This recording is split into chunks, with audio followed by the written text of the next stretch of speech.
The rain poured heavily that Friday afternoon, hammering down on the cracked pavement of the small industrial town. Most people rushed to get home, shielding themselves with umbrellas or ducking into shops for cover. Inside a dimly lit auto garage on the edge of town, a man named Jake Carter wiped the grease from his hands and kept working. Jake wasn't just any mechanic. He was the kind of man who never turned anyone away. Rich or poor, desperate or careless, he treated every customer with the same respect. His little garage wasn't much, just a rundown shop with tools older than he was and a leaky roof, but it was filled with heart.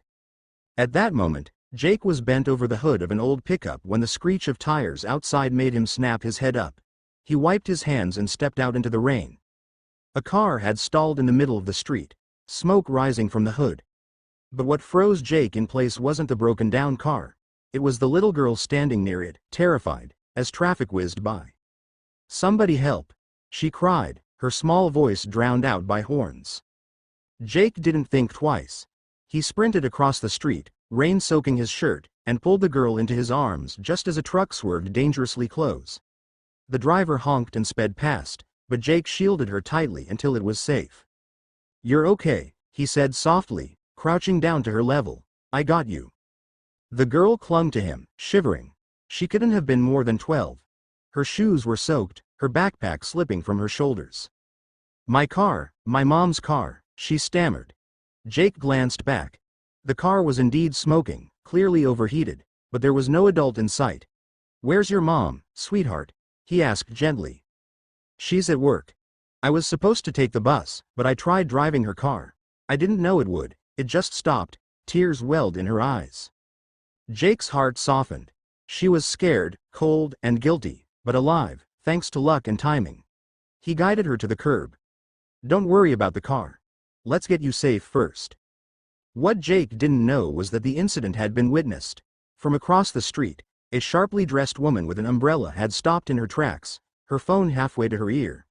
She had seen everything. The truck barreling forward, the man diving in, the girl pulled to safety.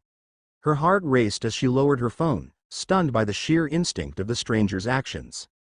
Back at the garage, Jake made the girl hot cocoa on the old kettle he kept in the corner. He called her mother's work number, which she hesitantly gave him. When her mom picked up, frantic and breathless, Jake reassured her. "She's safe. Just come to Carter's garage on Maple Street.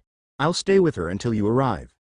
Within 20 minutes, a woman in business attire stormed into the garage, her heels clicking across the concrete.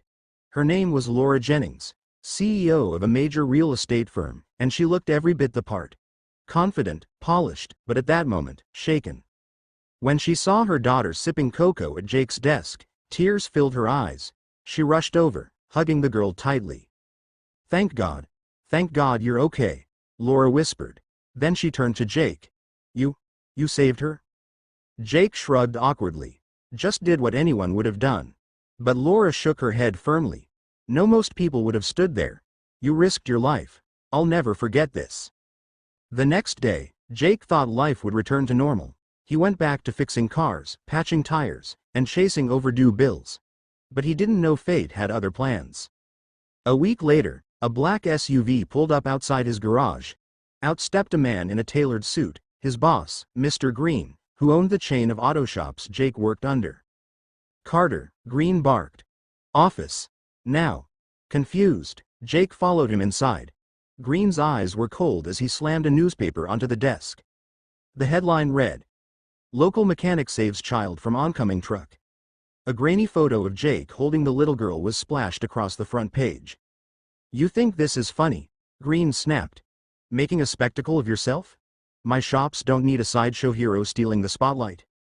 Jake blinked, stunned. "Sir, I didn't ask for this. I just—" "You embarrassed me." Green cut in. "The media's calling me for interviews, asking about you. Not the company. You made me look like a fool." "I wasn't trying to save it," Green growled. "You're fired. Clean out your things." The words hit Jake like a punch. Fired? For saving a little girl? He stood frozen as Green stormed out, leaving behind silence and disbelief. That evening, Jake sat alone in his garage, his world crumbling. He had no job, no savings, and no idea what to do next.